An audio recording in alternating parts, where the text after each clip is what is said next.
देता येईल। स्थगन प्रस्ताव आज प्राप्त 3 प्रस्ताव तयार झालेले आहेत। तर त्या तिन्ही प्रस्ताव मी माझ्या दालनामध्ये नाकारलेले आहेत। तथापि माननीय विरोधी पक्षनेते अंबादास दानवे यांनी पुणे महानगरपालिका क्षेत्रातील कोंढवा परिसरातील 25 वर्षीय महिला तरुणीवर च्या संदर्भामधला जो काही स्थगन प्रस्ताव दिलेला आहे त्या संदर्भात मी 2 मिनिटं बोलण्याची त्यांना संधी उपलब्ध करून देतो। हां, 1 मिनिट। माननीय महसूल मंत्री बोलतात। माननीय सभापती महोदय, आपल्याला उद्या आषाढी एकादशीच्या पर्व आहे परवा। तर सर्व सदस्यांना खाली आम्ही मागणी केली, सर्व सदस्यांना प्रवास करताना अनेकांना त्या ठिकाणी पंढरपूरच्या विठ्ठल रखुमाईचं दर्शन घ्यायचं आहे।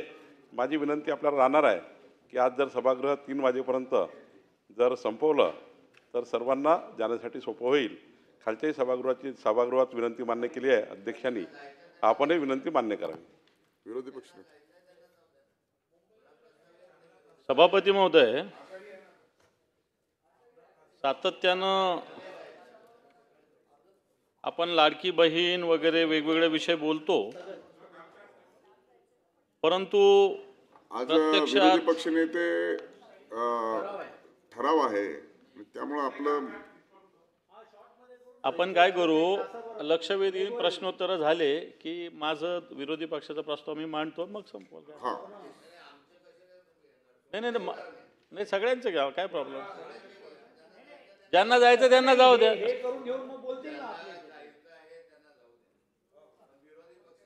प्रस्ताव जो आहे दरवेळेस आम्ही पाहतो की हा ढकलला जातो, त्याच्यावर चर्चा होत नाही। महत्त्वाचा प्रस्ताव आहे, कृषीचा प्रस्ताव आहे, शेतकऱ्यांचा प्रस्ताव आहे, शिक्षणाचा प्रस्ताव आहे। ज्यांना जायचं असेल तर जाऊ शकतात, पण चर्चा तर झालीच पाहिजे। आम्ही काल ठरवलं होतं काल की रात्रीपर्यंत चर्चा करू, सर्वांना न्याय मिळाला पाहिजे। पांडुरंगाचं प्रेम मलाही आहे, मी दरवर्षी आषाढीला जातो, मी कधी आषाढी चुकवलेली नाही, यावरती परंतु चर्चा ही ते महत्त्वाची आहे। विरोधी पक्षनेते 2 मिनिटं बोला। सभापती महोदय, आपण आपल्या राज्यामध्ये सातत्यानं लाडकी बहीण, स्त्रियांचा सन्मान, स्त्रियांचं संरक्षण सगळे विषय बोलतो, परंतु काल एक कोंढवा पुण्यामध्ये घडलेली घटना आहे। एका चांगल्या नामांकित गृहनिर्माण संकुलामध्ये एक IT क्षेत्रातील एक महिला राहते आणि एका अनोळखी व्यक्तीनं डिलिव्हरी एजंट असल्याचे सांगून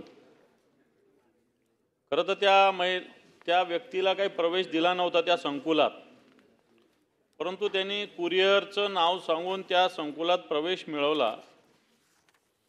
त्यानंतर सदर तरुणीच्या घरात त्यांनी घुसला आणि काहीतरी केमिकल्स तिच्या फवारणी करून तिला बेशुद्ध केलं आणि तिच्यावर जो अतिप्रसंग करण्याचा प्रकार काल पुण्यामध्ये घडलेला आहे।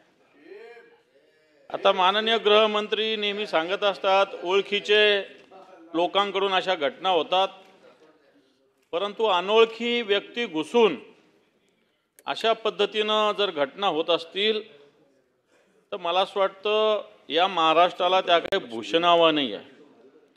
आपण महिलांच्या सुरक्षिततेचे विषय सगळं बोलत असताना अशा घटना ज्या होत आहेत त्याचप्रमाणे मी काही त्या मंत्र्यांचं त्याच्यात सहभागी असं म्हणणार नाही, परंतु एका मंत्र्यांचं ऑपरेटर आहे, त्याच्या हातून एक किडनॅपिंगची केस घडलेली आहे।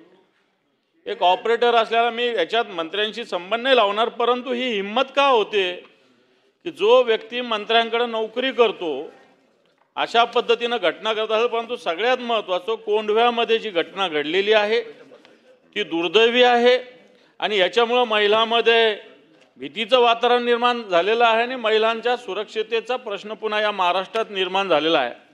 आणि मला असं वाटतं खऱ्या अर्थानं महिलांची सुरक्षितता आपण विषय बोलत असताना खऱ्या अर्थानं सगळं कामकाज थांबून याच्यावर चर्चेची आवश्यकता आहे, कारण आपल्या महाराष्ट्रातली प्रत्येक माता भगिनी सुरक्षित असण्याची आवश्यकता आहे।